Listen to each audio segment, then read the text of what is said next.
भारतीय स्वातंत्र्य दिनाच्या पार्श्वभूमीवर भारतीय लष्कराचा गौरवशाली इतिहास, जवानांचे शौर्य, त्याग आणि राष्ट्रसेवेची प्रेरणा विद्यार्थ्यांपर्यंत पोहोचवण्यासाठी शिवाजी विद्यापीठात दुर्मिळ लष्करी छायाचित्रांचं 2 दिवसीय प्रदर्शन सुरू झालंय.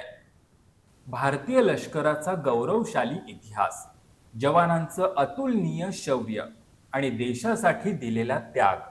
स्वातंत्र्य दिनाच्या पार्श्वभूमीवर हा लष्करी इतिहास विद्यार्थ्यांपर्यंत पोहोचवण्याच्या उद्देशानं शिवाजी विद्यापीठात दुर्मिळ लष्करी छायाचित्रांच्या प्रदर्शनाचं आयोजन करण्यात आलंय.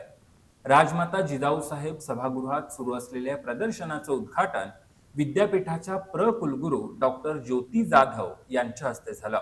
सन 1947, 1962, 1965, 1971 तसंच कारगिल युद्धातील तब्बल 350 दुर्मिळ छायाचित्र प्रदर्शनात मांडण्यात आले आहेत. यासोबतच लष्करी इतिहासाशी संबंधित नकाशे आणि ऐतिहासिक दस्तऐवजही विद्यार्थ्यांना पाहता येतात. विविध युद्धांमधील महत्त्वाच्या घडामोडी, सैनिकांचे शौर्य आणि लष्करी रणनीतीची माहिती यामुळं विद्यार्थ्यांना प्रत्यक्ष अनुभवता येतंय.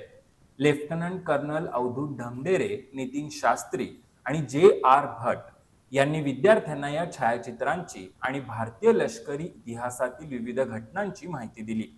विद्यार्थी विकास विभाग, राष्ट्रीय सेवा योजना आणि पुणे इथल्या ऑलिव्ह ग्रीन व्हेंचर फाउंडेशन यांच्या संयुक्त विद्यमानं या प्रदर्शनाचं आयोजन करण्यात आलंय. कुलसचिव डॉक्टर विलास शिंदे, विद्यार्थी विकास विभागाचे संचालक डॉक्टर सावळीराम घाणे, राष्ट्रीय सेवा योजना संचालक डॉक्टर कबीर खराडे, सुरेखा आडके यांच्यासह विद्यार्थी विद्यार्थिनी मोठ्या संख्येनं उपस्थित होत्या.